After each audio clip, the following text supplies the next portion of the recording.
So let's carry on a little bit more, and then we will do the...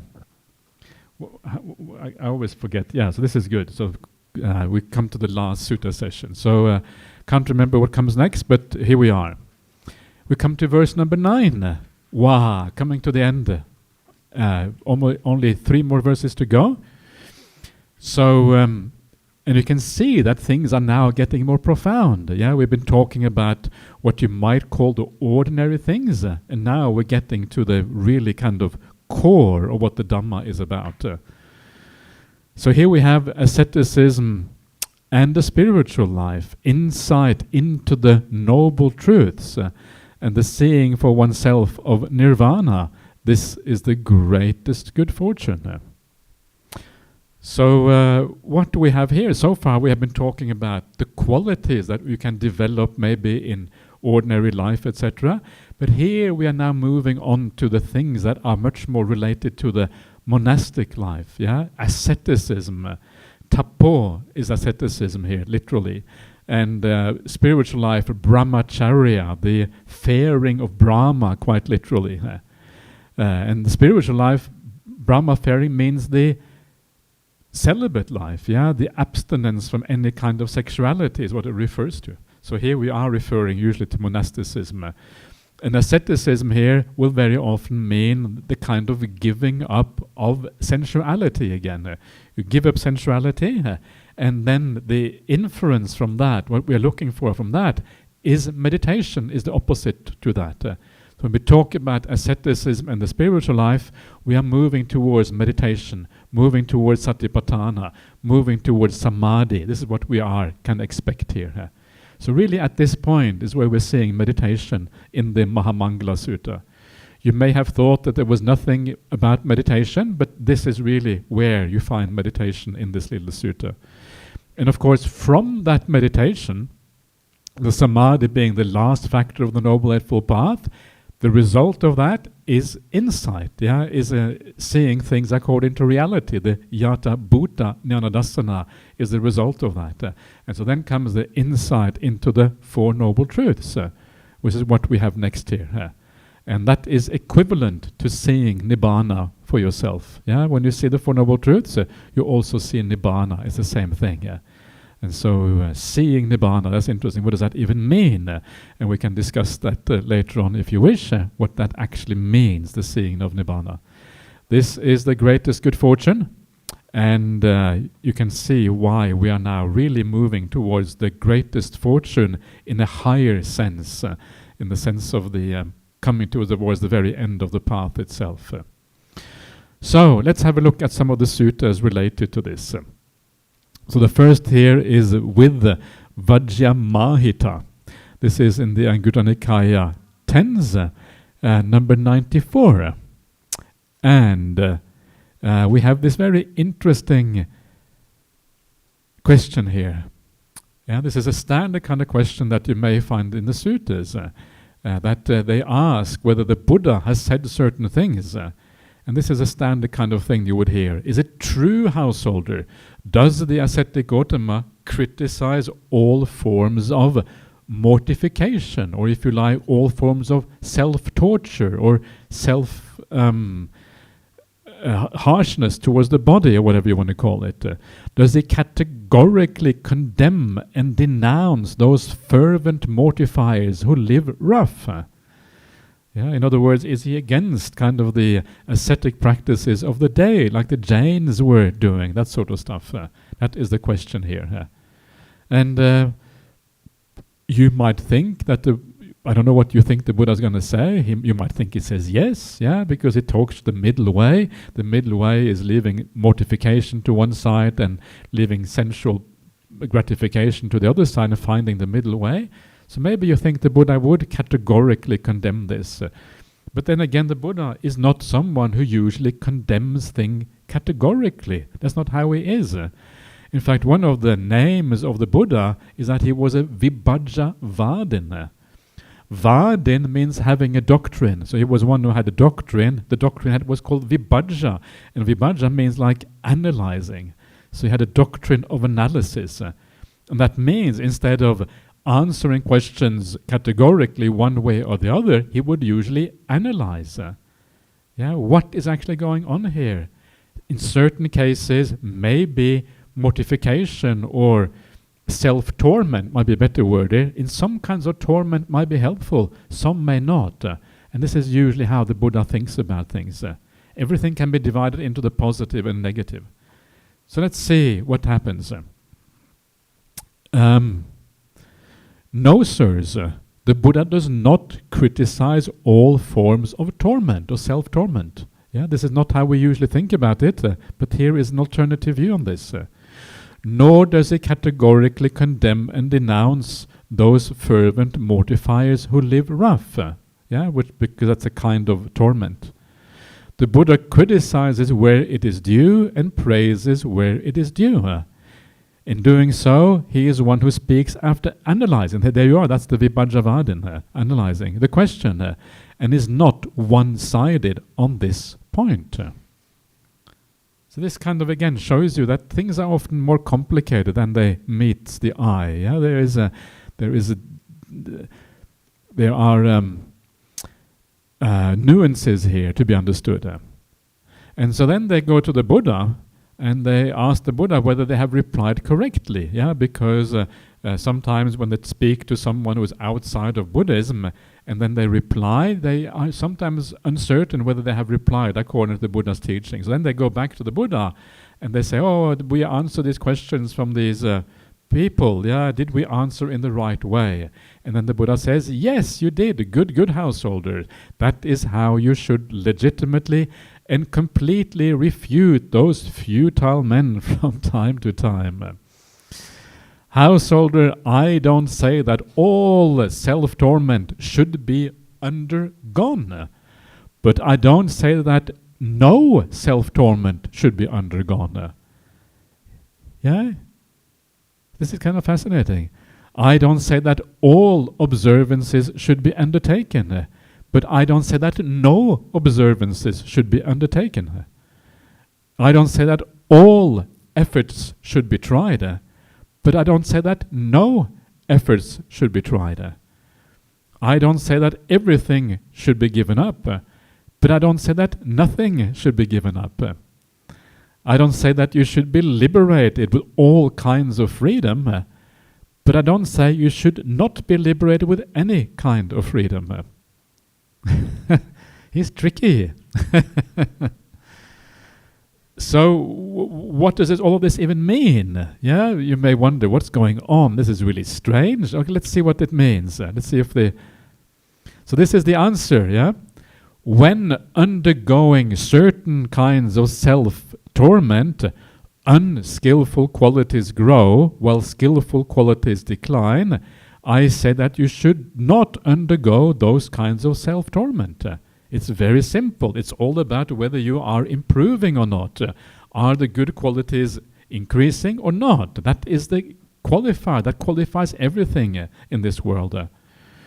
When undergoing certain self-torments, unskillful qualities decline while skillful qualities grow. I say that you should undergo those kinds of mortifications. Or self-torment. So here the point is that sometimes you will suffer if you want skillful qualities to grow. There will be some degree of suffering. We mentioned this before. Sometimes you don't want to keep those Blumen precepts. They are a pain in the... they are painful. You don't want to keep those stupid rules and regulations. You don't want to restrain yourself. It's so nice to be spontaneous. I want to enjoy spontaneously. Don't want to have to think about it, because I think about it, it destroys all the spontaneity. I just want to go out there and be myself as I am.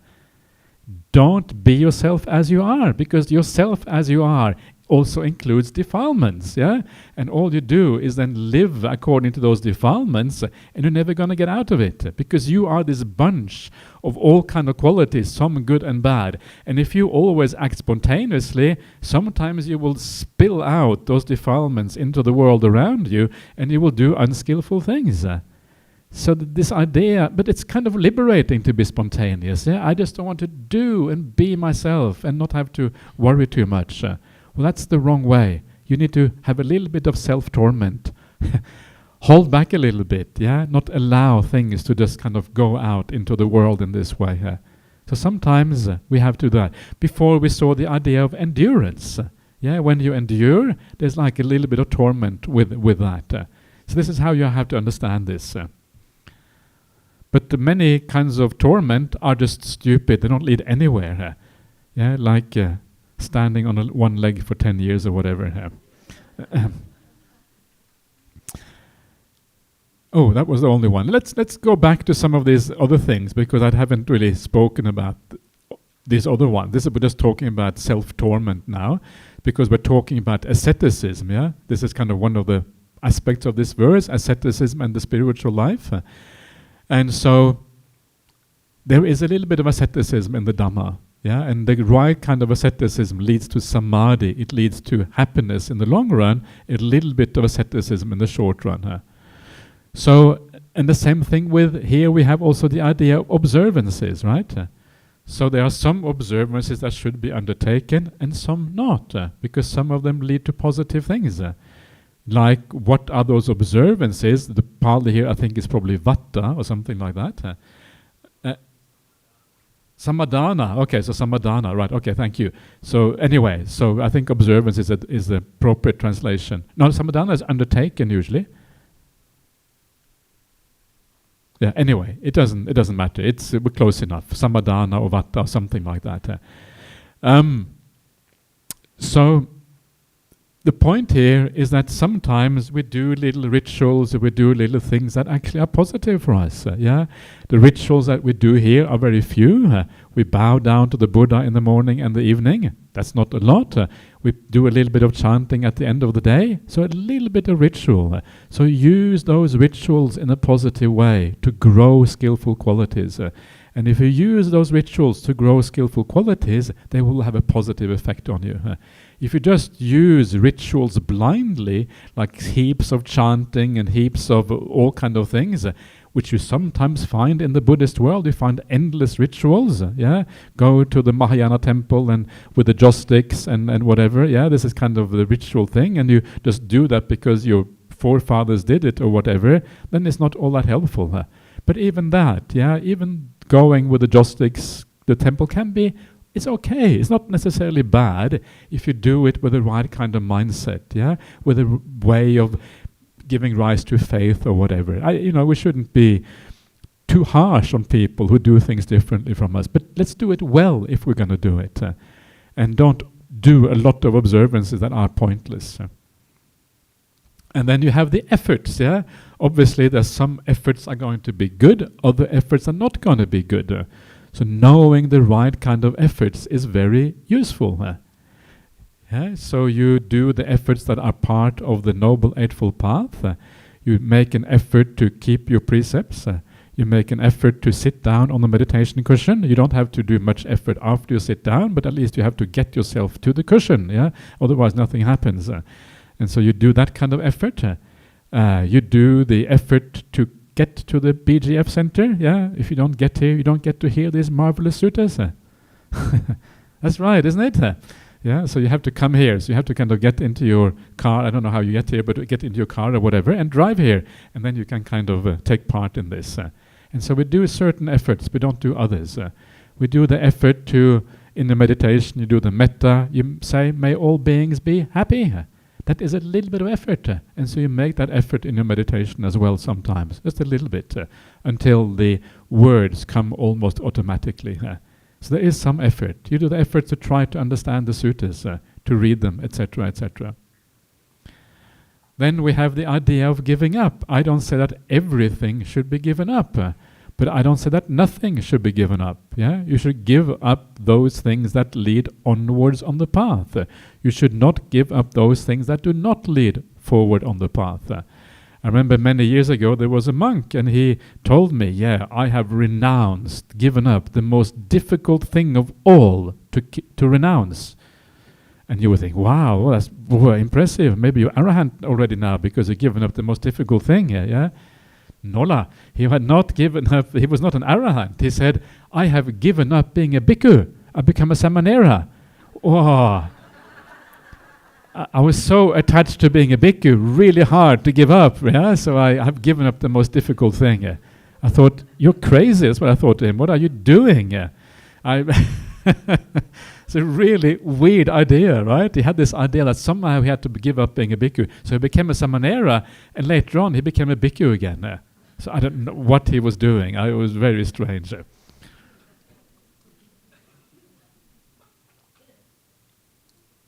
That was an example of giving up the wrong kind of thing. So don't give up your precepts, yeah? That is what you should not give up. Don't give up generosity. Don't give up coming to the BGF. Don't give up doing some meditation. Don't give up being gentle, kind, full of metta and compassion, understanding. Hold on to those a little bit, yeah? Because you need to hold on until they become natural, until they become part of you. However, give up being stupid. Give up being angry. Give up doing bad things. Yeah, that's what you should give up. And then gradually you will give up more and more until eventually you kind of, the path is this gradual path of giving up some things, holding on to new things. Yeah, it's like climbing a ladder, holding on to the higher rungs, giving up the lower rungs, until eventually there are no more rungs and you just end up in empty space. That's the arahant. They're kind of just in empty space. Everything has been given up. You should not be liberated with all kinds of freedom, but you should be liberated in some kinds of freedom. Yeah, the freedom of sensual pleasures, you should not take that too far. You can still enjoy some sensual pleasures, but don't, enjoy all kinds of sensual pleasures, because if you have no limitations, you're going to break your precepts. That's kind of the reality of things. The liberation of drinking alcohol, for example, it may feel liberating for a short while, it's going to have bad effects in the long run. It's the wrong kind of liberation. So you look at the liberations at work and not the other ones. However, enjoy the liberation that comes from keeping the precepts. We saw before how this is expressed in the suttas as liberating when you keep the 5 precepts. So this is kind of what these things mean. Yeah, you get the rough idea. There's nothing really fundamentally profound here, but you get an idea what is meant by these things. So that's what we had before. So one little more sutta about mortification and about austerities. This is tapassi or tapas, so the same word we had before. So this is from the Anguttara Nikaya 8, number 11, at Verañjasutta. And it is as follows: a good Gautama is austere. So this is this Brahmin, he goes to the Buddha and he's not very happy with the Buddha. And so he's tried to criticize the Buddha by saying bad things to him. Good Gautama is austere. Good Gautama is a Bo Gautama. The Brahmins always use the word Bo. They are called the Bo-Vadins. They are the ones who say Bo. That's kind of the names for the Brahmins. So the good Gautama is austere. So what does the Buddha reply, do you think?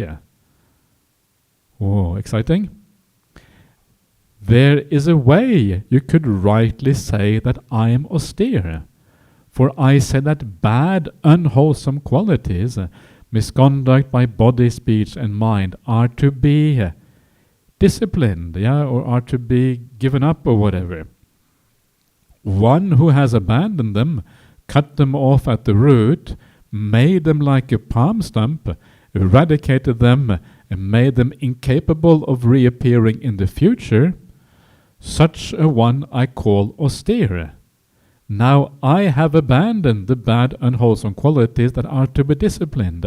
I have cut them off at the root, made them like a palm stump, eradicated them and made them incapable of reappearing in the future. So the Buddha is saying that he is austere because he has given up these bad qualities. That's what he's saying here. And this is his tapas, this is his austerity. But you will of course be aware that of course the arahant is austere in this way. He's also the person who has achieved the highest happiness. And so in this case there is no contradiction between being austere and the highest happiness. And so again, it's a redefining of these terms and giving them a new kind of content. Austerity means the abandoning, the giving up of the negative qualities, but moving towards the positive qualities, the happiness, the good things in life. So incapable of reappearing in the future, but that's not what you had in mind, he says to the Brahmin. The Brahmin was trying to disparage the Buddha, saying bad things to him. But the Buddha redefines the terms of the discussion and gives it a new meaning. And then he says, yes, in this way I am austere. Anyway, so yes, there is kind of an austerity, but it's a new kind of austerity that the Buddha is talking about. Let's see what happens next.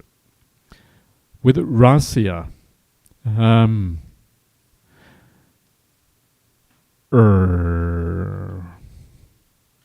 don't know, not really sure what happens here. Maybe we will stop there for today, because I'm afraid to do too much, and my own mind is kind of not entirely clear what's happening next. So let's just have another short break. Maybe we can have a little bit longer break, maybe 10 minutes, so we can drink a little bit more coffee, and then we can have another last Q&A session towards the end. So, okay.